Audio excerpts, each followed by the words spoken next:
Welcome, everybody, to the Indiana Basketball Weekly Show on the Grueling Truth Sports Network. I'm your host for the Indiana Basketball Weekly Show, Mike Goodpaster.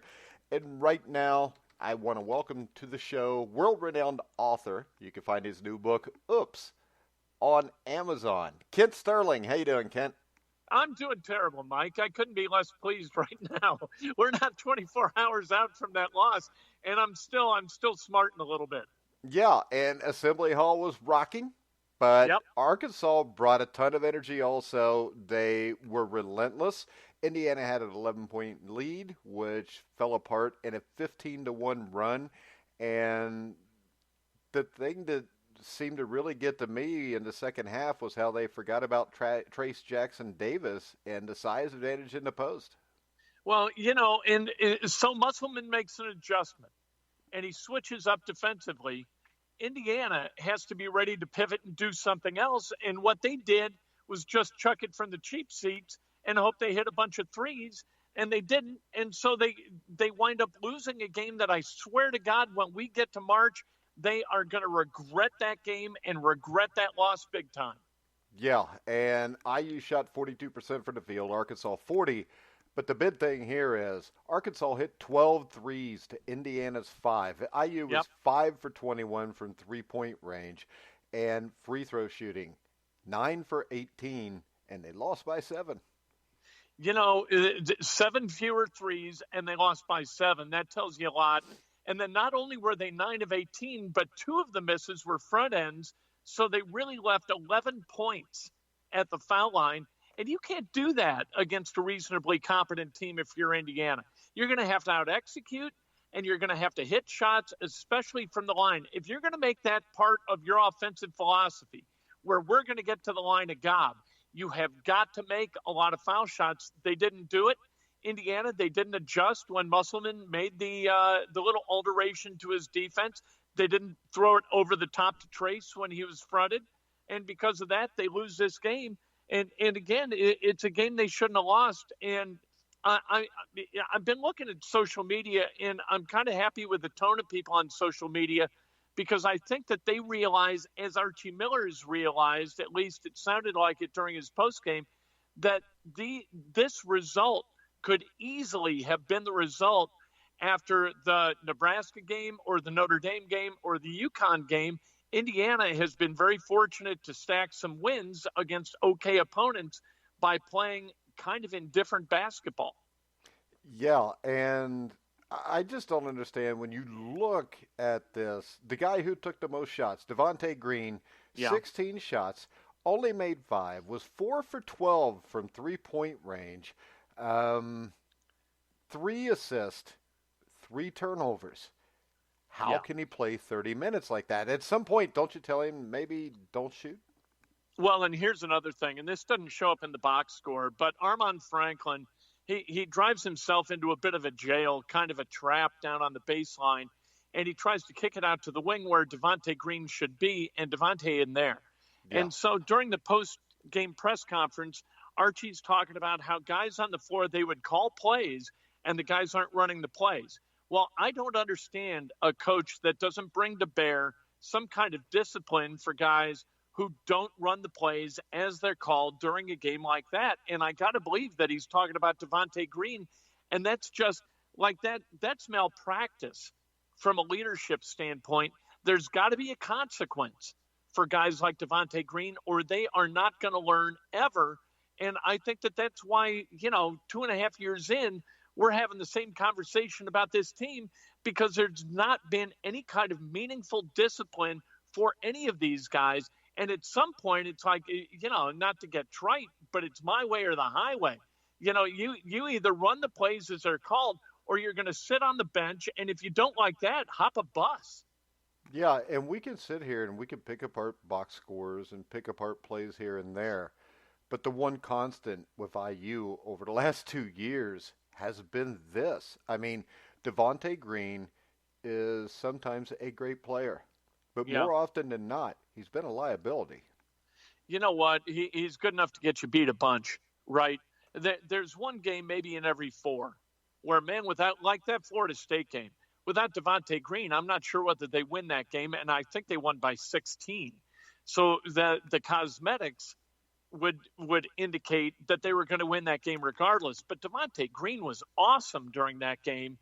And then since then, he's really been kind of indifferent. He's been okay defensively, but on the offensive end, he just doesn't take good care of the basketball. He doesn't know how to play without the basketball in his hands. And because of that, you wind up losing this game that you really should have won against a mediocre opponent in your home building. That should gall these guys. But I got a feeling that these guys, the majority of them, kind of went back to Briscoe last night and they felt pretty good about themselves. Yeah, and I think this. I think Arkansas is better than a mediocre opponent because I think talent-wise they're probably mediocre, but coaching-wise they're very good. Yeah, Musselman's a terrific coach. I think that talent-wise, I mean, you saw what Isaiah Joe can do. And if he starts jacking them up from 30 like he did, and he's hitting them, you know, what do you do about that? How far do you extend your defense? Plus, he only hit about 30 or 35% from beyond the arc. So I don't think that he was the guy that killed you.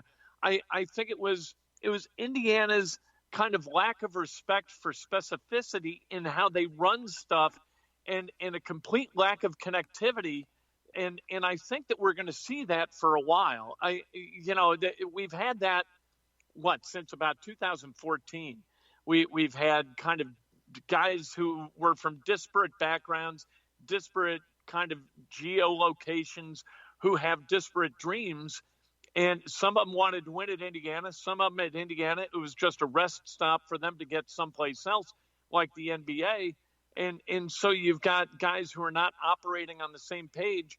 And that's kind of been the one constant of this program for the last 6 or 7 years, is a lack of kind of combined sort of mental energy being applied toward one specific goal. Well, and that's Archie's fault. Yes. He wasn't in charge of the last 6 or 7 years, but the last 2.5 he was. And my thing as a coach is, and this is what I've always preached, was you have to emphasize the little things, because you can't do the big things without being able to do the little things. And what it looks to me like is maybe he starts off emphasizing it, he lets it get away, he starts doing something else coaching-wise, and before you notice it, you've missed all the little things. So then what you end up with a chicken running around with his head cut off on offense, just jacking up threes. Not that a chicken could shoot threes, because I know chickens don't have arms and hands. But you know what I mean. It's just, it ends up being a big cluster. And the problem with that is, if you've skipped the little things for 2.5 years, or just start from this season, it's hard to go back to that now, because the difference is a team coached by Eric Musselman gets the little things. A team coached, by Chris Holtman gets the little things. So they've gotten the little things installed in the first 3 or 4 weeks of practice. Now they build off of that. Now for you to go back and fix the little things, by the time you get to March, you're at the point that Ohio State's at right now. And, it's the same thing as you were explaining that very eloquently. And you're exactly right. All I thought about was parenting. If you let a kid get away with the little things, when you come with the big lesson, they don't listen to the big lesson because they know they're not going to be held accountable for it. And I think that's where we are with a lot of these Indiana guys. And the problem with that, as you also intimated, is that you're dealing with a guy like Armand Franklin, who wants to do the little things and wants guys on his team to do the little things, but as they're not being held accountable for them, what's that going to mean for his development? Is he going to develop kind of a disdain for the little things? Is Devontae going to pull him? And we're making some assumptions because we don't get to go to practice. But is Devontae going to pull him over to the dark side, or is Archie going to be able to maintain some light in that kid's life so that when Devontae's gone and Deron Davis is gone and Justin Smith is gone, the guys who are left over from Tom's recruiting, are you going to be left with guys who have been poisoned by those apples? Not necessarily bad apples. They are who they are. It's not like they're corrupt as human beings. How about this, They're just Ken? basketball players. How about this? Your kids, when you coach them, end up being what you allow them to Yeah. be, because Yep. human nature makes you want to take the easy way out. And the easy way out is, well, I'm just going to shoot the ball 30 times because I'm a great shooter and I think everyone's going in. Instead of thinking, man, I've missed like 5 shots in a row and I really want to win this game. Let's see if Al Durham can make that shot. Yeah. Right. And if you're getting your ass blistered when they watch tape of you turning the ball over, well, there's a great way to not turn it over, and that's shoot it. You know, Yeah. like you don't turn a ball over that you shot. There's no, you're gonna make some of them, and that's a good thing. And Devontae Green's good enough, and we saw it yesterday. I mean, he took a tough shot where he was cutting to his right, caught. I think he put it on the floor once and hit it from about 23 feet. I was like, damn, that's a hard shot. Maybe this kid needs to take nothing but hard shots. But then he missed like his next four. So sometimes he can be one of those guys where the worst thing that can happen with Devontae Green is he makes one. And all of a sudden he starts to buy into his own hype, and then he's chucking them from everywhere. And that we know that doesn't always work unless, like we said, it's one of those 1 in 4 nights, kind of that 25% effect with Devontae Green, where he's going to carry you just often enough for you to kind of continue to utilize him. And what I would prefer, and I think you and I both are speaking for kind of an Indiana fan base. We want a coach to be a hard ass with these guys because it's going to do them a lot of good, both on the court and off the court. So don't allow things and come down on guys and enforce some kind of culture for the love of God, so we don't have to sit through this and these kids actually learn from their experience as basketball players at Indiana. Yeah, and the big word you said there was culture. And I know I did a college football playoff preview show with Randy Cross, the old great San Francisco 49er football player who also does CBS Sports. And he has been around Clemson a lot. And he says Dabo Swinney is not just so much that he can coach, but it's the culture that he preaches. He said there is nobody there that cares about what their NFL career is going to be right now. They care about the guy next to them and making sure that everybody around them is successful. And that's something that IU has not had in a long time. And that's exactly, and I think we talked about it in our last show where we were talking a little bit of college football and how Clemson went from being what Clemson had always been, back to Danny Ford, to what Clemson is now. And that's a cultural shift. And there's been no cultural shift at all. There's been schematic shift with Archie Miller, but I don't think there's been any kind of cultural shift. And I know we get bent out of shape with transfers periodically, and we like to call it preening and all that stuff. We didn't want transfers. Xavier got a kid that was an Indiana kid from Louisville. He transferred, and there are a lot of rumors about what happened there, and people got kind of bent out of shape. But there's got to be a hammer that you swing that is meaningful to these kids, because if there isn't, they're just going to they will perceive that to be an allowance of violating that rule, and you can't have that. Yeah, and I can't tell you how many times I've sat in a Travis Steele press conference at Xavier, and there's a guy that normally plays a lot of minutes that doesn't play. You'll ask him about it, and he'll just look at you and say, he didn't practice hard enough, so he's not playing. There you go. That's all I need. That's never happened. You can't tell me, though, every one of these kids practices as hard as they can all the time. No, and even if they do, if they go out in games and they play like idiots, that's not any better, right? That's exactly right. It's like they don't want to be called out. Archie doesn't want to be called out, and I don't think Tom did either. Look at what Tom did. Honor Mascara-Perea, less than 48 hours from a game against Purdue in February, gets loaded and gets popped for a DUI, and he got suspended for 2 games. I mean, what the hell kind of a culture are you setting with a guy like Perea, who turned out to be a complete knucklehead, and a guy who, even after he transferred, came back to campus and got Thomas Bryant in all kinds of trouble because he was at the old Kenny's with a bottle of vodka between his legs. And that's who Honor Mascara-Perea was. Thank God he wound up cycling out. But you've got guys now, as part of this program, we never see any correction. We never see any behavioral modification from these guys. And so what are we left to believe? That they're being allowed to continue to play in this way, and the result finally came up negative for them, and good that it did, because if you continue to win despite ignoring your coach, I mean, what kind of a lesson is that? And what kind of a coach are you? Right. And that's what Archie's got to answer to himself.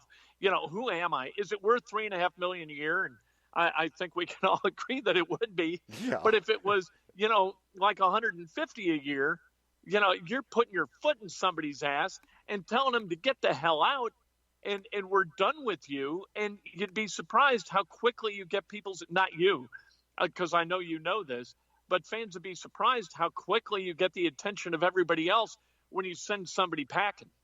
Yeah. And I mean, sometimes to wake a team up, you just send somebody packing. I mean, I've coached arena football teams where we'll get guys that played at Ohio State or Michigan on the team, and most of them are D1 players, but they come in thinking they're bigger than what they are, and you got like 15 guys on the field like that.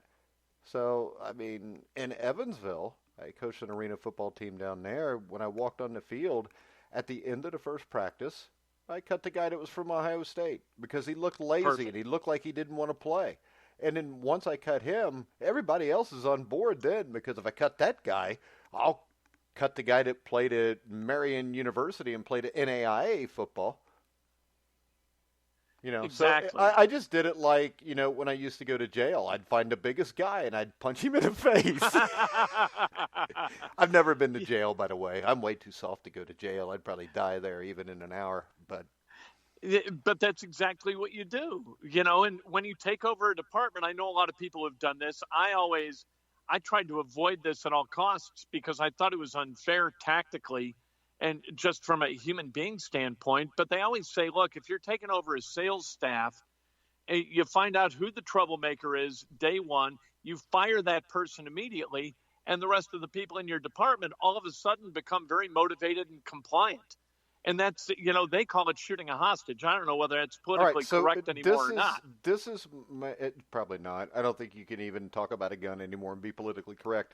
But when you look at this, if you want to compare it and what could be happening here, because I don't know, you look at a guy like Jason Garrett or Freddie Kitchens in Cleveland, who both got fired today.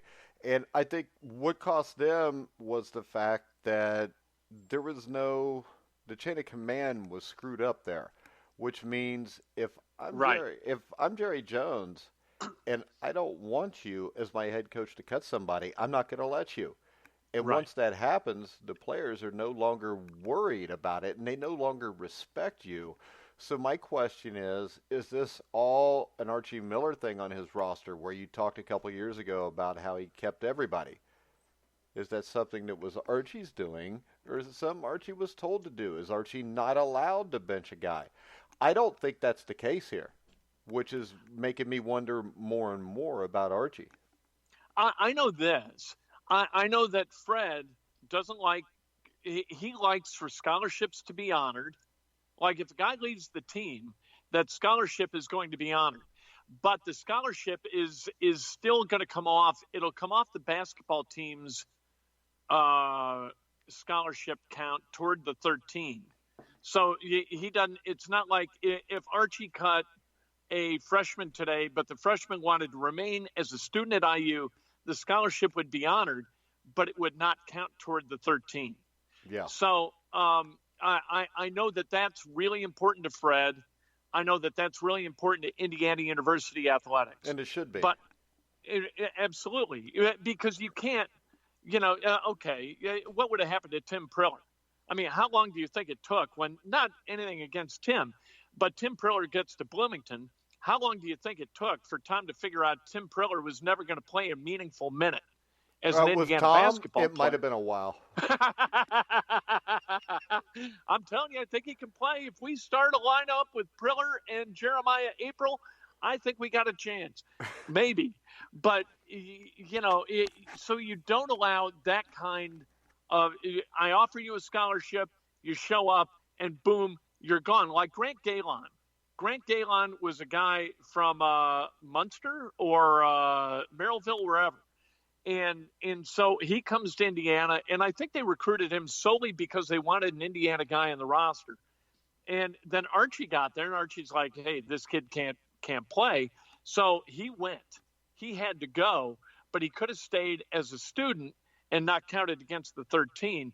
I haven't seen Archie do that with anybody else, and I don't know whether that's out of fear, where you think you're going to get hammered on message boards for, kicking a guy to the curb when he's got enough talent to play. Why couldn't you get this kid's head right? That kind of thing. But you know what? And here's our obligatory Bob Knight reference. Bob Knight kicked a lot of guys off a lot of teams and won championships after doing it. So I don't think that there's anything wrong with the understanding that after a kid transfers, after he's kicked off the team, you can have great success. Yeah, and there has to be some fear of repercussions if you're not doing what you're supposed to do, whether it's on the floor or off the floor. And I'll tell you what, parents are completely complicit in that deal, because these kids, a lot of them, have never, ever had a parent serve as a disciplinarian. There are a lot of parents like that in the world of high school basketball, college basketball, who all think that their kid is going to be the next millionaire and that the family is going to be on easy street because this kid can play when he's 12, 13, 14, 15, and they run the roost. I saw that firsthand with O.J. Mayo. I knew Mayo was going to be a train wreck either in college, the pros, whatever the level he went to. He was going to be a train wreck because he was never disciplined in any way about anything. When that kid was a sixth grader, he ran the team that he played on. It was like a sixth grade version of the way LeBron James carries himself in the NBA, and you knew that was not going to work. Yeah, but in O.J. Mayo's defense, he probably knew more than the coach. I think he was coached by his uncle, by the way, at least in summer basketball. But that was a total train wreck. He's yelling at people in the stands and whatever happened to O.J. Mayo? And he got suspended for 2 years because he couldn't. I don't know whether it was not being able to say no to weed or what it was, but he got suspended as a result of a substance abuse issue. And I don't know when. He's 31. And so is he going to come back and play in the NBA? I have no idea. But, total nightmare of a situation because the kid was never disciplined. He's still playing professional basketball. Well, what else are you going to do? Let's see. I would tell you where, but it's the Taipei Fubon Braves. Well, there you are. And before I'll bet that, he's shooting it 35 times a game. He played for Hunan. I don't know. And then he played for I don't know how to say that either. And then he played for a team called Atleticos de San German. I don't know how to say that either. And before that, he played for the Milwaukee Bucks, the Dallas Mavericks, and the Memphis Grizzlies. He was actually an NBA All-Rookie First-Teamer in 2009. That was the best trade that the Indiana Pacers never made. They had a trade on the table, a three-way deal with Memphis and New Orleans, where Mayo was going to come here. And the story was that the copy of the trade agreement didn't get faxed to the NBA office by the 3 o'clock deadline. But I think that was spurious, and I think that somehow or another somebody got cold feet in the deal, and I hope it was the Pacers, because that deal absolutely would have killed this team for a period of time, because you cannot invite a cancer into your midst. I'll tell you what, though, when you look at his numbers, his last year in the NBA, he averaged almost 20 points a game. Same thing with Tyreke Evans before he became a Pacer, and now he's been suspended for 2 years. And that was also at Memphis. So, yeah, and I'm not saying he's a terrible human being. He was just a kid that everybody pointed to in the class of 2007 and said, you know what, you're the chosen one, you're that guy. And because of that, he was never held accountable for anything, and now he's playing in China. All right, so now Indiana goes to Maryland. They might as well go to China. Yeah. I don't know. You want to do a show Friday previewing this or Thursday? Absolutely. All right, we'll do that. Yeah, because you know what? I think that Indiana's going to play better because they have can't play worse. Well, but what you it know what I could. mean? They Yeah, know going into College Park that they're going to have to play their asses off and rely on each other. So it wouldn't surprise me at all if this wound up being a close game. but would it surprise you if they won? Oh, it'd really surprise me if they won because Maryland's just that good. Yeah, They're not Maryland always is. that good, The but they're one thing good. about Maryland is this, though. They have a tendency to play down to the level of the competition. Yep, yep. So, And yeah, we'll see what that means. yeah, and it's not like this is the Indiana of Bob Knight. When Indiana shows up, everybody wants to beat them up because it's a big win. And Right. I've had this argument with numerous Indiana fans and former Indiana players where it's just not like that anymore, I don't think.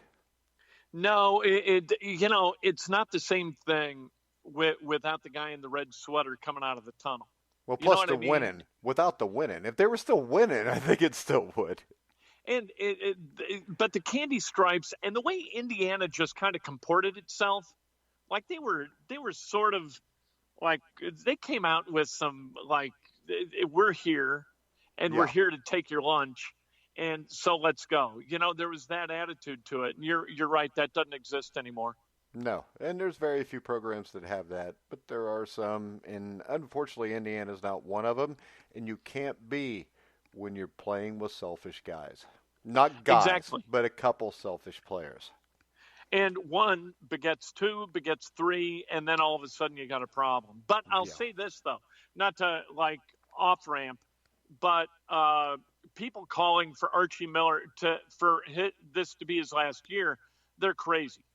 Like that's knucklehead talk. You've got to let this guy recruit at least another class and probably two, and cycle out all the Crean guys before we finally kind of get a solid picture of what this is going to be. Plus, let's look at it pragmatically. You've got Fred Glass, who's a lame duck AD. He's not going to fire his basketball coach. You got a new guy who's going to come in. He's not going to immediately fire his basketball coach. So, thinking in the way we did in 2017 about Tom Crean, that is not going to come to pass. If it's your wish that Archie Miller gets fired after his third year, it is not going to happen, nor do I think that it should. Well, it's my wish that they win 22 games and make the NCAA tournament. Let's go. Because I'm not going to sit here and hope that he fails, because if I do that, I'm not an IU fan. And number two, I like Archie Miller. I know he's a good coach. I've seen him do it.